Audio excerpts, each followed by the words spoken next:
जय हिंद साथियों, एक बार फिर आपसे जुड़ चुके हैं। आज हम पढ़ेंगे भारत में अफवाह तंत्र।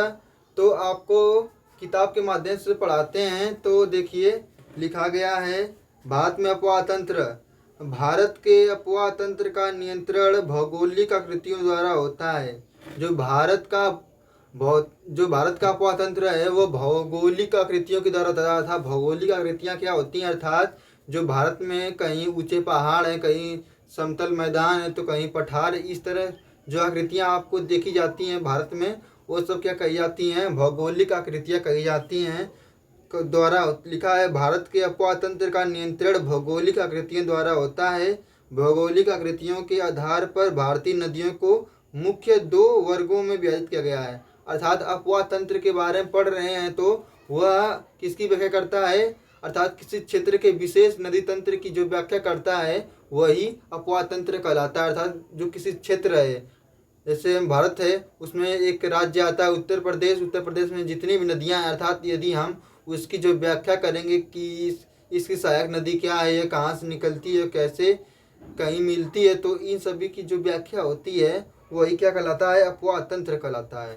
तो भारत हिमालय की जो नदियां हैं उससे बताते हैं। हिमालय क्षेत्र की नदियां बारहमासी होती हैं। इन नदियों में वर्ष भर पानी की उपलब्धता बनी रहती है।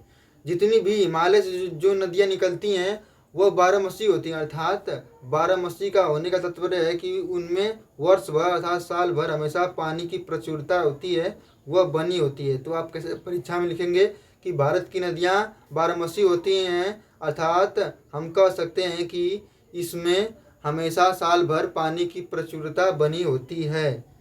इन्हें वर्षा जल के अतिरिक्त ऊंचे पर्वतों से पिघलने वाले हिम द्वारा भी जल प्राप्त होता है।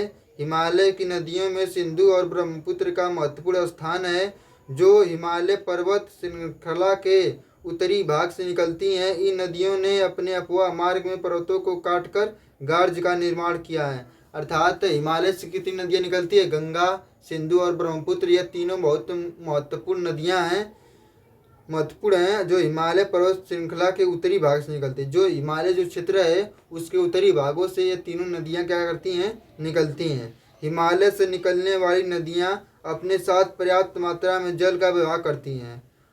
कहने का तात्पर्य यह है कि जो हिमालय से नदियाँ प्रवाहित होती हैं, अर्थात वहाँ से निकलती हैं, वो अपने साथ अपशिष्ट पदार्थों को लाती हैं, अर्थात तेज धार के साथ निकलती है। अर्थात कोई ऊंचे से नीचे जब जाता है तो वह तेजी के माध्यम से नीचे की ओर आता है। तो वही है, हिमालय से निकलने वाली नदियाँ अपने साथ पर्याप्त मात्रा में जल का बहाव करती हैं। जल का बहाव से तात्पर्य है कि वह तेज मात्रा में जल को लेकर आती हैं। पर्याप्तः ये अपने उत्पत्ति स्थान सोर्स से समुद्र तक की लंबी दूरी को तय करने में सक्षम होती हैं। इस क्रम में ये नदियाँ अपने मार्ग में कई निक्षेपण आकृतियों का निर्माण करती हैं। ये नदियाँ अपने मार्ग के शीर्ष भागों में तीव्र अपरदन क्रिया करती हैं। इस क्रिया में सिल्ट अर्थात बालू की भारी मात्रा में संवहन होता है। तीसरा पॉइंट क्या लिखा गया है, मध्य और निचले भागों में ये नदियाँ विसर्प, मींडर व गोखुर झील जैसी आकृतियों का निर्माण करती हैं। जब मध्य और निचले भाग में क्या करती हैं, विसर्प अर्थात सर्प की जैसे इस तरह जो होता है उसे कहते हैं विसर्प, इस प्रकार की आकृतियां का निर्माण करती हैं। जब मध्य और निचले भागों में ये नदियां प्रवाहित होती हैं तो विसर्प का निर्माण करती हैं। वह इसके साथ साथ गोखुर झील जैसी आकृतियों का भी निर्माण करती हैं। हिमालयी नदियां पूर्ण विकसित डेल्टाओं का निर्माण करती हैं। अर्थात जो हिमालय से निकलती हैं वो क्या करती हैं, केवल विसर्प और गोखुर झील का ही निर्माण नहीं करती हैं, वह एक महत्वपूर्ण डेल्टा का भी निर्माण करती हैं। मुख्य नदी और इसकी सहायक नदियों के मिलने से नदी तंत्र का निर्माण होता है। अर्थात नदी तंत्र क्या होता है, जब उसकी मुख्य नदियां और जो सहायक नदियां हैं आपस में मिलती हैं तब वह एक मुख्य नदी का निर्माण हो जाता है।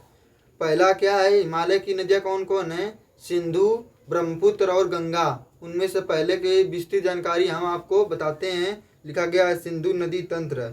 सिंधु नदी का उद्गम कहाँ से होता है, याद करिए, तिब्बत में मानसरोवर झील के समीप है। सिंधु नदी का उद्गम कहाँ से है? सिंधु नदी का उद्गम कहाँ से है?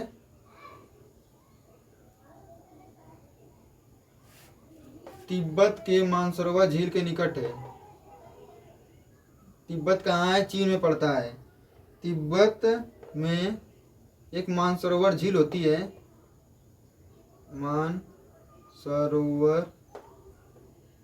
सरोवर झील के पास है।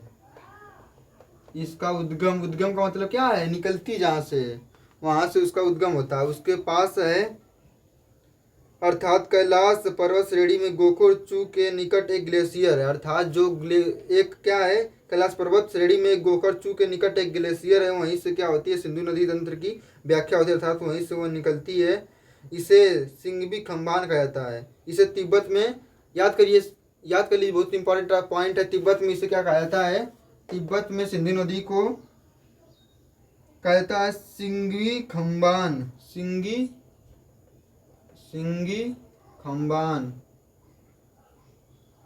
तिब्बत में इसे सिंबिन खम्बान के नाम से जाना जाता है। बहुत इंपॉर्टेंट पॉइंट है। यह नदी अपने उद्गम स्थान से पश्चिम दिशा में बहती है। उद्गम स्थान से पश्चिम दिशा की ओर किधर? भारत की इस साइड, अर्थात बीच से बनाएंगे। इधर क्या? इधर ऊपर उत्तर, नीचे दक्षिण। जो पश्चिम साइड है, पश्चिम साइड की ओर बहती है, अर्थात किधर? गुजरात की साइड और राजस्थान की साइड और मध्य प्रदेश बीच में आता है, इसकी साइड नहीं बहती। अर्थात किस क्षेत्र में नहीं बहती है नदी? मध्य प्रदेश और उत्तर प्रदेश की इधर नहीं बहती, अर्थात पश्चिम साइड की ओर बहती है। सिंधु नदी पाकिस्तान में बलूचिस्तान और गिलगित से बहते हुए अटक में पर्वतीय क्षेत्र से बाहर निकलती है। इसकी प्रमुख सहायक नदियाँ कौन सी हैं? इसकी प्रमुख सहायक नदियाँ सतलुज, ब्यास, रावी, चेनाब, झेलम। ये जो 5 नदियाँ हैं, सतलुज, ब्यास, रावी, चेनाब और झेलम, यह बहुत ही इंपॉर्टेंट नदियाँ हैं, अर्थात 5 सहायक नदियाँ होती हैं। आपस में कहाँ मिलती हैं? मिठानकोट के पास मिलती हैं। एक पाकिस्तान में मिठानकोट है, वहाँ ये 5 नदियाँ आके मिल जाती हैं। इसके पश्चात सिंधु नदी तंत्र के बहाव की दिशा में परिवर्तन आता है, अर्थात इसका जब 5 नदियाँ आकर मिलेंगी इसमें, तो और भी इसका पानी का स्तर और नदी में बढ़ जाएगा। इससे परिवर्तन, इसकी दिशा में परिवर्तन आ जाता है, जिसके परिणाम स्वरूप ये दक्षिण की ओर बहने लगती है। दक्षिण की ओर अर्थात अरब सागर में आकर के गिर जाती है। अतः कराची से पूर्व की ओर अरब सागर में आकर मिल जाती है, गिर जाती है। सिंधु नदी तंत्र की लंबाई कितनी है? 2900 किलोमीटर। सिंधु नदी तंत्र की लंबाई कितनी है? 2900 किलोमीटर। ब्रह्मपुत्र की है 2800। और जो भारत की प्रमुख नदी कौन सी है? गंगा, इसकी है 2500 किलोमीटर। 2500 किलोमीटर है। ये किसकी है? गंगा नदी की। कहीं कहीं 2525 दिया रहता है, वह कंफर्म नहीं है। कहीं कहीं किसी किताब में 2525 दिया रहता है, कहीं 2500 दिया रहता है, तो इससे ज़्यादा दिक्कत नहीं है, आप लगा सकते हैं जो भी किलोमीटर है। इसमें भारत में इसकी लंबाई कितनी है? देखिए, इसकी लंबाई कितनी है? 2900 किलोमीटर पूरी लंबाई है। भारत में 1114 किलोमीटर बस है। सिंधु नदी तंत्र का पौध क्षेत्र कितना है, अर्थात कितने क्षेत्रों में ये बहती है? उसका है 11,65,000 वर्ग किलोमीटर है। सिंधु द्रोणी का 1/3 से अधिक भाग भारत के जम्मू कश्मीर और हिमाचल प्रदेश में है, क्षेत्र में है। यह शेष भाग पाकिस्तान में स्थित है। और जो इतना देखिए कहाँ कहाँ है, देखिए हिमाचल प्रदेश है, जम्मू कश्मीर और पंजाब के अपवा क्षेत्र में है। और शेष भाग जो बचा हुआ भाग है, वो शेष भाग किधर है? पाकिस्तान में है। दोनों देशों ने जल विवाद से बचने के लिए वर्ष 1960 में संधि पर हस्ताक्षर कर दिया, अर्थात एक साइन की हुई, मीटिंग हुई 1960 में, एक हस्ताक्षर हुआ। इस समझौता हुआ। यह समझौता के बारे में आपको बताते हैं। लिखा गया है, यह सिंधु समझौता के नाम से जाना जाता है। जो हस्ताक्षर हुई किसमें? 1960 में, वह सिंधु समझौता के नाम से जाना जाता है। इस के तहत जो पाकिस्तान है वह कितना 20% ही, भारत सिंधु नदी तंत्र का केवल 20% ही जल का उपयोग कर सकता है। जो भारत है वह केवल 20% का ही उपयोग करेगा, उसके अलावा पाकिस्तान 80% का। इस समझौते के नाम जाना जाता है। इस समझौते के अनुसार भारत सिंधु नदी तंत्र का केवल 20% जल ही उपयोग कर सकता है। इस जल का उपयोग पंजाब कहाँ होगा? पंजाब होगा हरियाणा में होगा और राजस्थान के दक्षिण पश्चिम भागों में सिंचाई के लिए होगा। तो यह सिंधु नदी तंत्र की व्याख्या खत्म होती है। क्या क्या इसमें मेन था बताते हैं। कहाँ से निकलती है? तिब्बत में मानसरोवर झील के पास है और इसे जो तिब्बत है उसमें सिंगवी बमबान के नाम से जानी जाती है। इसकी लंबाई कितनी है? 2900 किलोमीटर है। सहायक नदियाँ क्या क्या थी? सतलज बहुत ही इंपॉर्टेंट है। सतलज पर ही सरदार सरोवर बांध है जो कहाँ पर है? कहाँ पर है? गुजरात में है। सतलज, सतलज होता है, कहीं पर सतलुज लिखा रहता है, कहीं कहीं पर सतलुज या सतलज लिखा रहता है। सतलज। और क्या है? चेनाब, झेलम, ब्यास और रावी। ये कहाँ पर मिलती हैं? पाकिस्तान में मिठानकोट पर। ये पांचों नदियाँ, लेकिन ध्यान रखिए पांचों नदियाँ एक साथ नहीं मिलेंगी, धीरे धीरे कहीं पर, लेकिन मुख्य कहाँ मिलती हैं? ये मिलती हैं मिठानकोट पर। मिठानकोट।